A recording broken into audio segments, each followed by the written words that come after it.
Hi friends, I welcome you all at Crack Grade B in the video lecture series of economic and social issues. In this video, we will discuss some issues related to children abuse and health issues related to the children. This video lecture series we have started for RBI Grade B exam, and in this video, we will discuss some descriptive questions for economic and social issues. And the format will be question and answer type of format. Now the first question is, what is a child sexual abuse? Discuss some more important provision of POCSO, Prevention of Children from Sexual Offence Act. What is a child sexual abuse? According to the World Health Organization, child sexual abuse is the involvement of a child in sexual activity that he or she does not fully comprehend, is unable to give informed consent to, or that violates the law or social taboos of the society. Child abuse may be emotional, mental, physical, sexual, and encompasses a such wider gamut of action. Child sexual abuse is that which targets sexually and or sexual organ, involves sexual gesture, word, picture, and action. So in this definition of the World Health Organization, it covers almost all the relevant things which can be used for the child sexual abuse, which can be used for abusing a child sexually. So it is a very good definition. You can take some more content from it. Now we will see the important provision of the POCSO, the Prevention of Children from Sexual Offence Act, was introduced in 2012. It lists responsibilities of various duty bearers like police officers, child support services, medical officers, case workers, and it also lists the protocol to be followed by the police and medical practitioner as well as during court processes. So we can say that this Prevention of Child from Sexual Offence Act will guide all the stakeholder, all the duty bearer like police officer, child support and doctor, and they will guide that how to deal with these types of cases when they face these types of cases in front of them. Now some certain provisions of this POSCO Act are: it acknowledge and engage with sexual crimes of all kinds, either real, virtual, penetrative, non-penetrative, homosexual, heterosexual, bestial, verbal and physical. The age should be, according to this age, of individual below the 18 years. If a children is sexually abused less than the 18 years of age, then this POSCO Act will be applicable on the person. The most important point is it is gender neutral. This act is gender neutral. Different forms of sexual abuse, including but not limited to the sexual harassment, pornography, penetrative and non-penetrative assaults, are defined in the act. It is gender neutral. Sexual assault is deemed to be aggravated under the certain circumstances, such as when a child is mentally ill.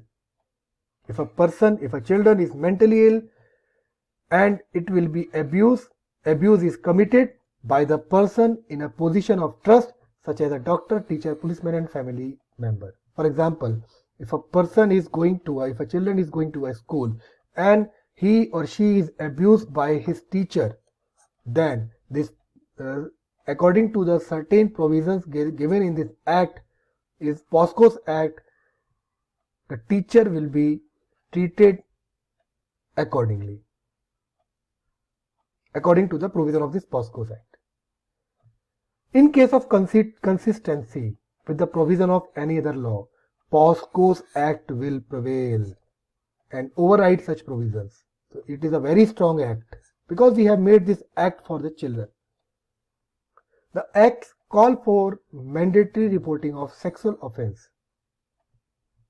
If a police station is located at some location and they refuse to write the complaint of children sexual abuse, then action can be taken against the police station. But a false complaint with intent to defame a person is punishable under the Act. The false complaint to defame a person will be punishable under this Act. Now, avoid re-victimization. If a children is sexually abused, then according to the provision of this POSCO's Act, re-victimization of the child is prohibited. So, the Act assigns a policeman in the role of child protector during the investigation process. Or if a if a court case is under progress, then judicial system will take care of the security of the protection of the child. So, re-victimization is strictly prohibited. Child-friendly investigation. The Act stipulates that such steps must be taken which makes the investigation process as child-friendly as possible, and the case of disposed of within 1 year from the date of reporting of the offence. Special court. The Act provides for the establishment of special courts for the trial of such and matters related to it. What are the responsibility of the central and state government?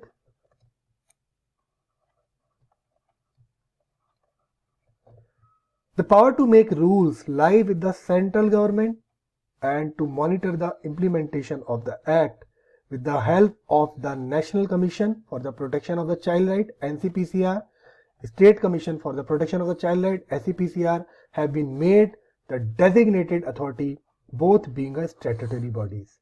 Because why statutory bodies? They have been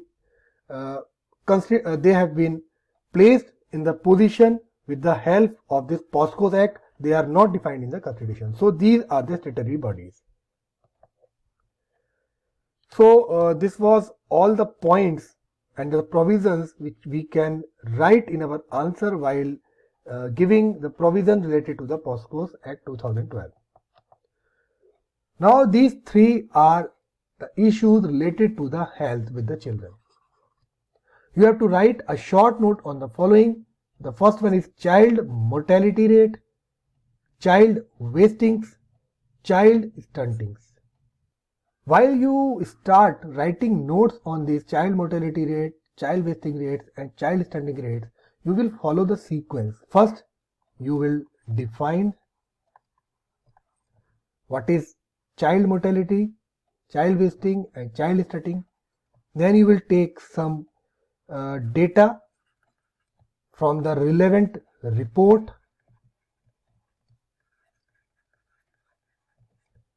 Then you will take some important provisions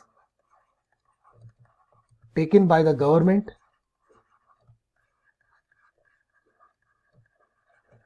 So while covering all these points, you are able to give the right answer and the very imperative answer to this child mortality rate, child wasting and child stunting.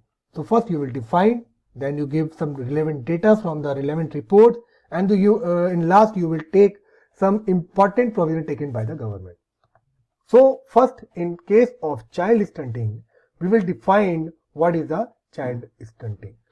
So stunting is the impaired growth and development that children experience from poor nutrition, repeated infection and inadequate psychological stimulation. Children are defined as stunted if their height for age is more than 2 standard deviation below the WHO child growth standard median. For example, if child is not increasing and its height is not up to the age which he or she has acquired, then the children is called stunt. What are the significance of the child stunting? Linear growth in early childhood is a strong marker of health growth, given its association with morbidity and mortality risk, non-communicable disease in later life, and learning capacity and productivity. So, it is also closely linked with the child development in several domains including cognitive, language, and sensory motor capacities. In short, we can say that if a children is struggling with a stunting problem, then its development, either it may be cognitive, it may be language, it may be sensory, is going to be affected. And he will not utilize his full potential of his development. Now we will take some data. According to the National Family Health Survey, which was recently conducted, 5. Stunting more than any other factor is likely to have a long-lasting adverse effect on the cognitive and physical development, which I have already told you. Some facts are Telangana, Gujarat, Kerala, Maharashtra and West Bengal saw increased level of child stunting. So, in this short note, you have covered all the points. Now we comes to the second note. This is child wasting. First, you will define what is child wasting. Child with wasting is defined as one whose weight of their height is less than -2. Deviation below international growth standard. Severe wasting is below less than -3 of standard deviation. So a child with stunting is defined as one whose height for their age is -2 standard, deviation below international growth standard. There are some data which I have taken from the National Family Health Survey 5. India has always had a high level of child wasting. Instead of reducing it, Telangana, Kerala, Bihar, Assam and Jammu Kashmir witnessed an increase and Maharashtra and West Bengal have been stagnant. We can say that Telangana, Kerala, Bihar, Assam and Jammu Kashmir witnessed a increase, but somehow Maharashtra and West Bengal are able to stagnate this child wasting. Some more figures are share of children underweight. In the proportion of underweight children, big states like Gujarat, Maharashtra, West Bengal, Telangana, Assam and Kerala have seen an increase. In short, we can say that 37.9% of children under 5 years are stunted and 20.8% are wasted, compared to the Asian average of 22.7% and 9.4%. If you compare this 27.9% with this 22.7% and 20.8% with this 9.4%, then these figures are very huge. So it was all about child wasting. Now we will see the child mortality rate. What we understand by this child mortality? Child mortality is a typical defined as a number of deaths of children under 5 years of age in a given year per 1000 children. Number of deaths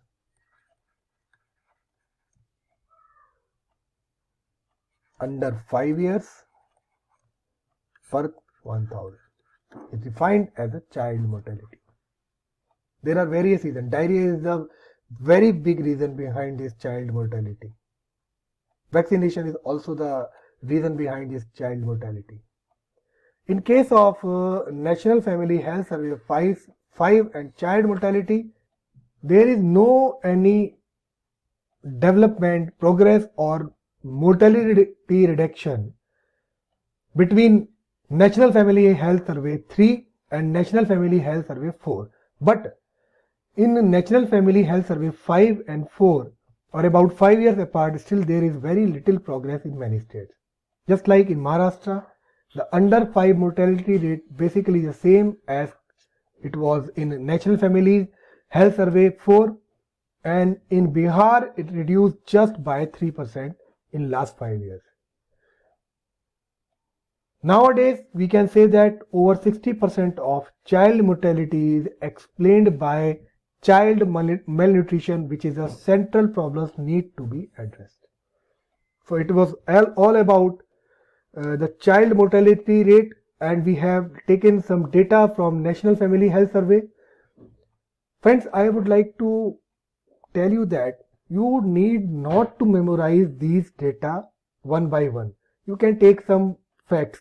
For example, I have told you in one line that there is no any progress between NFHS3 and NFHS4, but there is a little progress between NFHS5 and NFHS4. You can remember that Maharashtra has reduced and Bihar has reduced by 3%, and over 60% of child mortality is due to the child malnutrition. So you can add some more points like this, but you need not to go by the fact very aggressively.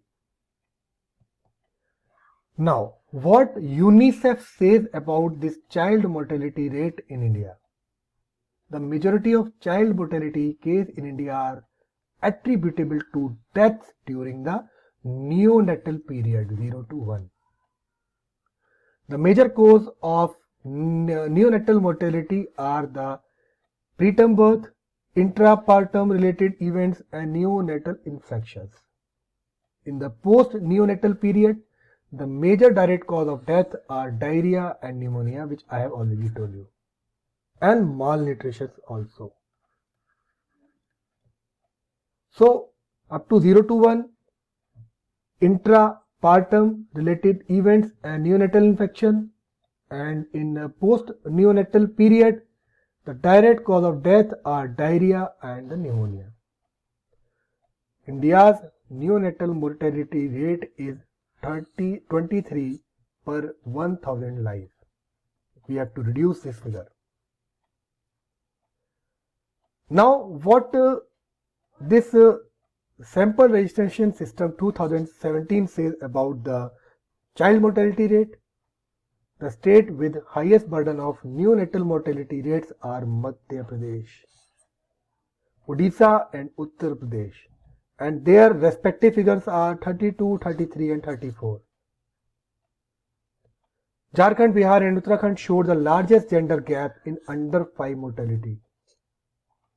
We can say that in Jharkhand, Bihar and Uttarakhand, the girls are dying due to this malnutrition and other causes as compared to the other states. Uttar Pradesh is the state with the highest number of estimated newborn deaths in India, both because of the high neonatal mortality rate, because other of large number of the births that occur every year in the state. For example, I mean to say is that UP is at the highest position in case of neonatal death.